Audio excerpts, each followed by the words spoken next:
O estudo de hoje fala sobre o destino do homem. Qual foi o destino da humanidade após escolher obedecer a Satanás, atender a Satanás e não ser fiel a Deus, desobedecer a Deus?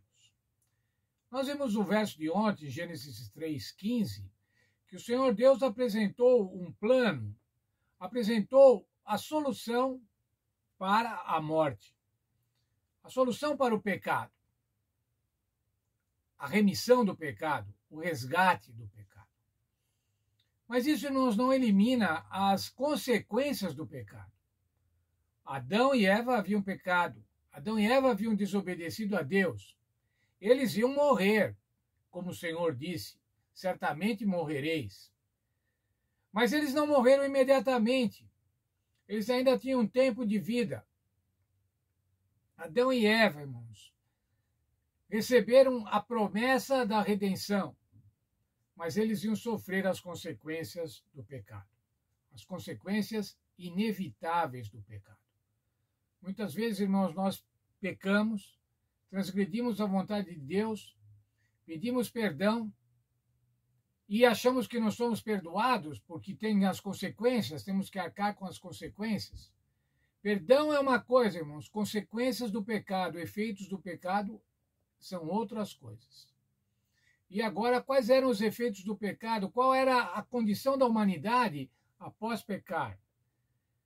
No capítulo 3, dos versos 16 até o final, no verso 24, nós encontramos, eu relacionei aqui, algumas das características da vida humana após o pecado.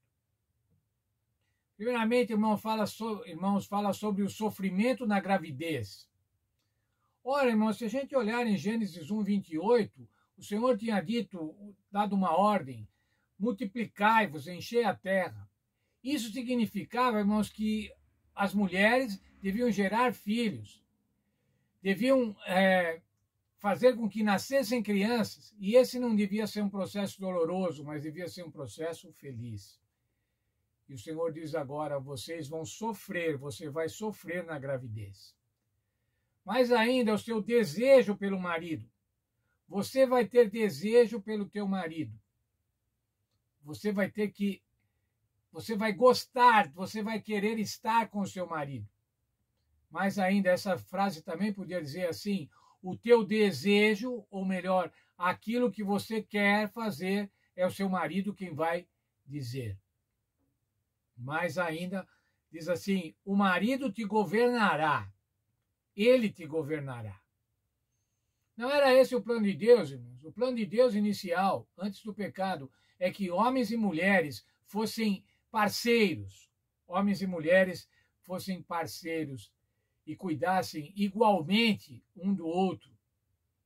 Veja o texto de Colossenses, Colossenses capítulo 3, versos 18 e 19. Vamos lá ao texto de Colossenses. Colossenses 3, 18 e 19. Vós, mulheres, sede submissas a vossos maridos como convém ao Senhor. Vós, maridos, amai as vossas mulheres e não as trateis asperamente. O plano de Deus é esse, irmãos.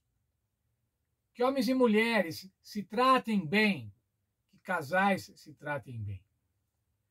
Mas ainda, irmãos, vem agora uma maldição. Maldita é a terra, por tua causa, por causa de Adão, maldita é a terra.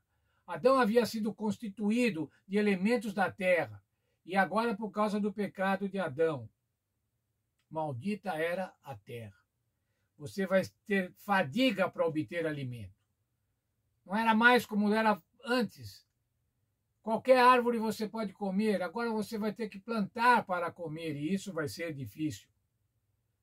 Vão aparecer espinhos e abrolhos, ervas daninhas.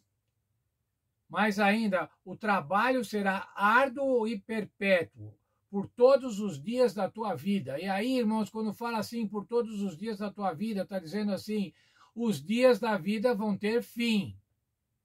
Durante os dias da vida, os homens deveriam trabalhar com o suor do rosto. Mas ainda, irmãos, você vai voltar ao pó. Isso significava o quê? A morte. Lembra como falamos? Pó da terra mais fôlego da vida é igual a ser humano. Agora, ser humano sem o fôlego da vida vai voltar ao pó da terra. Isso não estava no plano de Deus, irmãos. Isso só aconteceu por causa da intromissão do pecado nesse mundo. Mas ainda estava proibido estar próximo da árvore da vida ou tomar o fruto da árvore da vida. E eles estavam também, os seres humanos, expulsos do Jardim do Éden, aquele lugar especial que neste planeta especial, muito bom, Deus havia preparado para eles. Veja agora o texto de Gênesis 3, 20. Diz assim: chamou o homem a sua mulher Eva, porque era a mãe de todos os seres humanos. Abraão creu na promessa, ou melhor, Adão creu na promessa. Creu na promessa do remanescente e chamou então a mulher de Eva, quer dizer, aquela que vive. Ela se tornaria a mãe de toda a humanidade, pois era a mãe de todos os seres humanos. Na outra versão diz assim, se tornaria a mãe de toda a humanidade. A gravidez e o parto, apesar de sofridos e difíceis, renovavam a esperança do remanescente prometido. Por quê? Gênesis 3,15, o teu descendente esmagará a cabeça da serpente. Veja, por favor, comigo o texto da nossa lição na página 25. Diz assim, é significativo que contra essa perspectiva desesperadora da morte, Adão tenha se voltado para a mulher, em quem viu esperança de vida por meio do parto, mesmo em meio à sentença de morte. O que é que o Senhor tinha dito? Você vai voltar ao pó. E agora, irmãos, mesmo sabendo que ia voltar ao pó, Adão tinha a esperança da vida através de Eva, através da geração dos filhos de Eva. Eva significa, irmãos, quem tem a vida. Ou melhor, também, quem dá a vida. Mas quem é que tem a vida, irmãos? Quem é que é a vida? João 11, 25. Palavra do Senhor Jesus Cristo. Eu sou a ressurreição e a vida. Quem crê em mim, ainda que esteja morto, viverá. Adão estava morto, irmãos. Ele ainda não havia morrido fisicamente, mas ele já estava condenado à morte por conta do pecado. Assim como nós, irmãos. Nós estamos vivos, estamos saudáveis, mas nós somos condenados à morte por causa do pecado. O salário do pecado é a morte. Mas o dom gratuito de Deus é o quê? A vida eterna em Cristo Jesus, o nosso Senhor. O Senhor Jesus Cristo é a nossa ressurreição e a nossa vida. O Senhor Jesus Cristo é quem nos garante a vida eterna. Sejamos gratos a Deus, irmãos, pelo plano da salvação.